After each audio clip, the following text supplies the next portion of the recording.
Bwana Yesu asifiwe tena, wapenzi wasikilizaji wangu popote pale mnaposikia ujumbe huu. Basi ninapenda kumshukuru Mwenyezi Mungu kwa sababu ametupa neema ya kuweza tena kuifika siku ya leo. Basi ni wakati mwingine mzuri ambapo sasa tunakwenda kujifunza neno lake takatifu.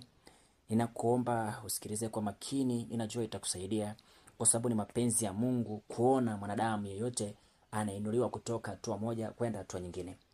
Leo Mungu ametupa nafasi ya kujifunza somo linalosomeka hivi ya kwamba chunguza kwanza kabla ya kufanya maamuzi yako. Chunguza kwanza kabla ya kufanya maamuzi yako. Katika maisha tumewahi kukutana na matatizo mengi sana kwa sababu ya kuchukua hatua bila uchunguzi. Tumekuwa tukipata matatizo mengi, tumekuwa tukichukua maamuzi haraka kabla ya kufanya utafiti na kabla ya kuchunguza juu ya jambo lolote ambalo linaweza kuwa limetokea. Kwa mfano, mtu anaweza kahisi kuna mtu anamfanyia vita, au mtu anamtukana, mtu anamfuatilia, mtu anamfanya vitendo vibaya huko nje na watu. Basi huyo mtu anapoweza kuwa amesikia, basi kabla hajaweza kutafanya utafiti ili kupata uhakika na kujiridhisha juu ya hicho kitendo, basi anaweza akachukua maamuzi mabaya na kuweza kuchukua hatua ambazo sio sahihi na kuweza kufanya vitu ambavyo si mapenzi ya Mungu. Mwisho wa siku anajikuta ameleta uharibifu. Leo tunakwenda kujifunza hili somo. Najua Mungu amekusudia kukusaidia, na litakusaidia, na mwisho wa siku utajikuta umevuka hapo uliposhindwa. Amina.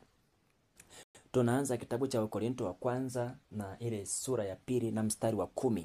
Sura ya 2 mstari wa 10. Kitabu ni cha Wakorintho. Maandiko matakatifu yanasomeka hivi: lakini Mungu ametufunulia sisi kwa Roho, maana Roho huchunguza yote, hata mafumbo ya Mungu. Bwana Yesu asifiwe sana. Katika maisha, Mungu alipotuweka duniani alitupa akili na maarifa na ufahamu. Lakini pia mbali na akili na maarifa na ufahamu tuliopewa na Mungu, Mungu bado aliweka akiba ya msaidizi kwetu. Maanake aliweka nguvu nyingine ya ziada inayoweza kutusaidia wakati tutakapokuwa tumeshindwa kutatua changamoto na kushindwa kujua mambo yanayoendelea katika ulimwengu wa mwili ama katika ulimwengu wa roho. Kwa hiyo Mungu anasema ya kwamba kupitia mtume Paulo ya kwamba lakini Mungu ametufunulia sisi kwa Roho wake, maana Roho Mtakatifu huchunguza yote, hata mafumbo ya Mungu. Maana yake katika maisha haya kuna vitu vingi ambavyo tunaweza tusivifahamu ama tusivijue ama tusivielewe, vinaendelea katika ulimwengu wa mwili ama vinaendelea katika ulimwengu wa roho. Sasa basi, kuna mambo ambayo unaweza ukasikia watu wanakusema, watu wanasema, watu wanazungumza, watu wanafanya, lakini hujawahi kuwa na uhakika nayo, na hujawahi kushuhudia, na hujawahi kujua kwamba hayo mambo yanafanyika. Lakini unasikia tu watu wanazungumza mitaani huko kwamba fulani kawa hivi, fulani amefanya kile, lakini hujawahi kuliona wala hujawahi kulishuhudia. Unaona? Lakini kumbe hili jambo linahitaji uchunguzi. Unaposhindwa kuchunguza katika ulimwengu wa kawaida wa kimwili, basi unaweza ukachunguza kupitia ulimwengu wa roho. Maana yake Mungu, ukumuomba Mungu amlete yule msaidizi ambaye ni Roho Mtakatifu, anayeweza kutujulisha siri zinazoendelea katika dunia kuhusiana na maisha yako, yani ambayo watu wanakutakia wewe. Maana yake kuna mambo ambayo watu wanaweza kuwa wanakutakia na mambo ambayo watu wanayafanya kwa ajili yako, wanakusudia mabaya juu yako, wanakusudia vitendo viovu, wanakusudia vitendo vibaya, lakini huwezi kujua wala huwezi kuona.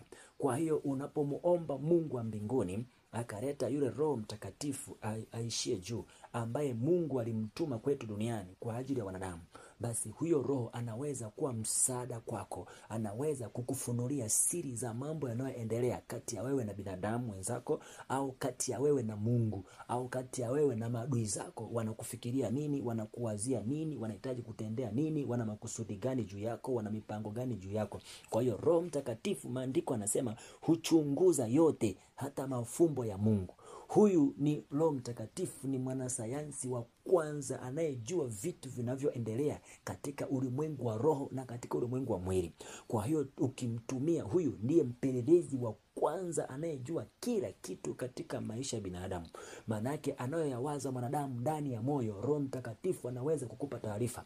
Wanayofikiria kukufanyia wakati akiwa kwenye vyumba vyake vya ndani, Roho Mtakatifu ndiye naye anaweza kukupa taarifa. Yaani maana yake hakuna jambo lolote linaloweza likafanyika katika ulimwengu wa roho au katika ulimwengu wa mwili ukiwa na Roho Mtakatifu. Roho Mtakatifu asikwambie. Hapana, lazima Roho Mtakatifu atakusaidia.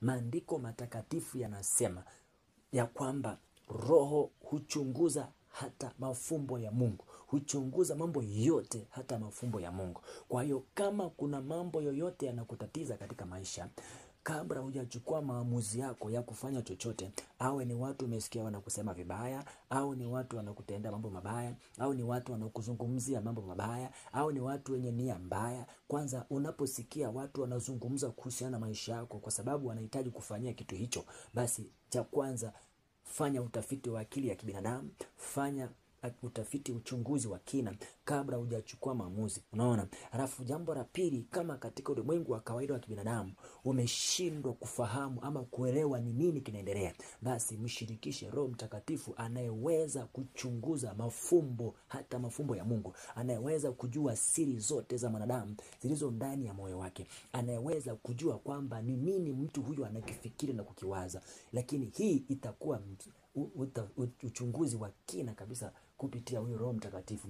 Unaona? Kwa hiyo unapofanya maamuzi yoyote katika maisha yako, hakikisha kabla haujayachukua hayo maamuzi, yawe ni mabaya ama ni mema, fanya kwanza uchunguzi ili kusudi ujiridhishe juu ya hicho kitu ambacho unataka kukifanya. Bwana Yesu asifiwe sana. Sasa hapa tunaendelea tena kitabu cha Petro wa kwanza na sura ya kwanza na ule mstari wa 10. Petro wa kwanza sura ya kwanza na mstari wa 10. Maandiko matakatifu yanasomeka hivi: katika habari ya wokovu huo manabii walitafuta na kuchunguza, ambao walitabiri habari ya neema itakayowafikia ninyi. 11. Wakatafuta ni wakati upi na wakati wa namna gani ulioonywa na Roho wa Kristo aliyekuwa ndani yao, ambaye alitangulia kuyashuhudia mateso yatakayompata Kristo na utukufu utakao kwako baada ya hayo. Bwana Yesu asifiwe sana. Unaona? Kwa hiyo maandiko matakatifu yanasema hivi kwamba katika habari ya wokovu huo manabii walitafuta na kuchunguza. Unaona? Walitafuta na kuchunguza habari za neema itakayowafikia ninyi, yani sisi wanadamu. Haya ni maneno yaliyokuwa yanazungumzwa na mtume Paulo. Unaona? Kwa hiyo kumbe, kabla jambo lolote halijachukuliwa maamuzi, lazima lifanyiwe utafiti, lazima lifanyiwe uchunguzi. Liwe ni jambo jema, liwe ni jambo baya, lazima lifuatiliwe kwa kina katika ulimwengu wa roho na katika ulimwengu wa mwili, kushirikisha akili, kushirikisha ufahamu na kumshirikisha Mungu, ili kabla hujachukua hatua ya kufanya jambo baya ama jema, basi umepata ushahidi. Unaona? Bwana Yesu asifiwe sana. Maana yake ni nini? Hii ni kutokana na kwamba kuna watu wengi wamefika wakati wamechukua hatua mbaya sana kwenye maisha ya watu wengine au kwenye maisha yao wenyewe, bila kufanya utafiti wa chanzo cha mambo hayo yanayompata yeye, au chanzo cha ugomvi unaomfuata, au chanzo cha magonjwa aliyonayo, ama chanzo cha kuwa maskini, ama chanzo cha kuwa na vita, au chanzo cha kukataliwa, ama chanzo cha kutendewa mambo mabaya. Kwa hiyo kabla hajachukua maamuzi, basi mabaya au mema, basi lazima kwanza afanye uchunguzi ili aweze kujua kwamba haya mambo yanatokana na nini. Unaona? Kwa hiyo tunaona kwamba kabla ya habari ya neema ya Kristo kutufikia, kuna watu walitanguliwa kufanya uchunguzi, wakatafuta, wakachunguza, hao ambao walitabiri habari ya neema itakayokuja juu ya maisha yetu sisi binadamu. Bwana Yesu asifiwe sana. Kwa hiyo hapa tunaona Petro anazungumzia habari hizo kwamba kuna uchunguzi ulifanyika kabla ya kutabiri habari hizi za neema. Kuna utafiti ulifanyika kabla kuzitabiri habari hizi za neema, wakatafuta wakaona habari ya neema ya mambo hayo yatakayotujia, na pia kwa kupitia hiyo Roho Mtakatifu ambaye alitabiri mateso ya Kristo yatakayompata Kristo kabla Kristo hajaja duniani. Kwa hiyo hapa kuna watu wamefika hatua wamefanya maamuzi kabla ya kufanya uchunguzi. Kuna mtu mwingine amesikia labda ananenwa vibaya, huyo mtu analetewa taarifa, lakini anapoletewa taarifa kabla hajafanya utafiti wa kujiridhisha, basi anaweza akachukua maamuzi hata ya kwenda mahakamani, au anaweza akachukua maamuzi hata ya kujinyonga, au anaweza akachukua maamuzi hata ya kumshtaki, au anaweza akachukua maamuzi ya kwenda kugombana na huyo mtu kabla hajafanya utafiti, kabla hajafanya uchunguzi. Lakini pia kwenye mambo ya mahusiano, labda amesikia swala fulani kwamba fulani anatembea na mtu fulani, fulani anachiti na mwanamume fulani, fulani anachiti na mwanamke fulani. Kwa hiyo kabla hajafanya utafiti ili ajiridhishe swala hilo, basi anaweza akachukua maamuzi ya kutamka mambo magumu, au wakati mwingine akalazimika kusema mimi hiyo ndoa naivunja, au mimi hiyo uchumba na uvunja, au mimi hayo mahusiano na mimi sitaki, au kumbe ni kwa sababu amesikia maneno yanazungumzwa, lakini hakuchukua uchunguzi, yani hakufanya uchunguzi ili apate kuridhisha na hayo mambo anayosikia kwa watu. Kwa hiyo anajikuta amechukua maamuzi juu kabla ya kufanya uchunguzi, lakini mwisho wa siku hayo mambo kumbe yalikuwa ni ya uongo. Shetani ametumia hiyo kauli ya uvumi ili kuharibu maisha yako kwa kupitia maneno ya watu. Bwana Yesu asifiwe sana. Unaona? Kwa hiyo sasa hapa, kabla habari ya neema ya Kristo kuja kwetu sisi, manabii walichunguza, wakatafuta, wakaandika habari ya neema hii itakayotujilia, ambayo tuko nayo, Roho Mtakatifu akiwaongoza. Na mwisho wa siku maandiko anasema na Roho Mtakatifu aliyeshuhudia mateso ya Kristo kabla ya Kristo hajaja duniani. Kwa hiyo nataka nikwambie kwamba kabla hujafanya maamuzi yoyote, yawe ni mabaya au ni mema, basi kwanza fanya uchunguzi kwanza, na kisha ndipo uchukue maamuzi ya kile unachofanya au kile unachotaka kufanya. Kwa mfano, mtu mmoja anaweza akasikia labda mke wake labda ametembea na mwanamume fulani, au mume wake anatembea na mwanamume fulani. Sasa kabla hajafanya uchunguzi au hajafanya utafiti wa kina, anaweza akachukua maamuzi mabaya. Wakati mwingine anaweza akachukua hata maamuzi ya, kama ni mwanamume anaweza akachukua maamuzi ya kumpiga mke wake risasi ama kuivunja ndoa, au kama ni mwanamke anaweza kuchukua hatua ya kumwekea sumu mumewe ama kuivunja ndoa. Unaona? Kwa hiyo lakini haya maneno kumbe hayakuwa ya ukweli. Unaona? Maana shetani naye hutumia maneno ili kuvunja mahusiano kati ya mtu na mtu. Shetani pia hutumia maneno ili kuharibu undugu kati ya mtu na mtu. Shetani hutumia maneno ili kuvunja urafiki kati ya mtu na mtu. Shetani hutumia maneno ili kuharibu na kuvuruga jamii yetu yote, na kuvuruga watu ili wasikae pamoja, hata wakati mwingine kutenganisha ndugu.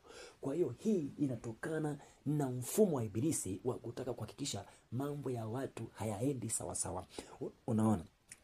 Bwana Yesu asifiwe sana. Kwa hiyo tunasoma kitabu cha Ufunuo sura ya 2 na ule mstari wa 23.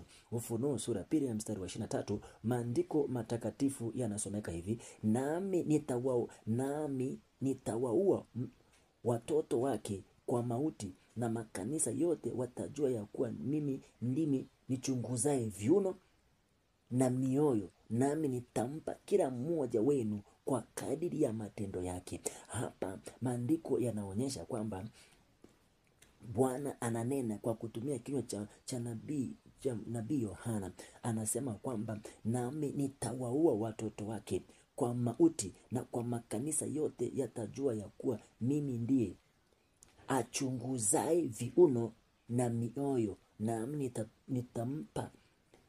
nitampa kila mmoja wenu kwa kadiri ya matendo yake. Hapa neno tunalolichukua linamaanisha kwamba achunguzaye viuno na mioyo. Unaona? Kwa hiyo huyu Mungu anamhukumu mwanadamu baada ya kufanya uchunguzi. anachunguza, anafanya uchunguzi wa moyo na anafanya uchunguzi wa kimwili. Maana yake katika maeneo yote anatumia manabii, anatumia mitume, lakini pia anamtumia Roho Mtakatifu ili kuchunguza na kujua maisha ya mtu. Kwa hiyo hapo Mungu anapomhukumu mtu, anamhukumu kwa sababu tayari ana uhakika na amejiridhisha na matendo ya mtu huyo. Kwa hiyo ndipo Mungu anaweza kuleta hukumu juu yake. Kwa hiyo Mungu hawezi kumhukumu mtu bila kufanya uchunguzi wala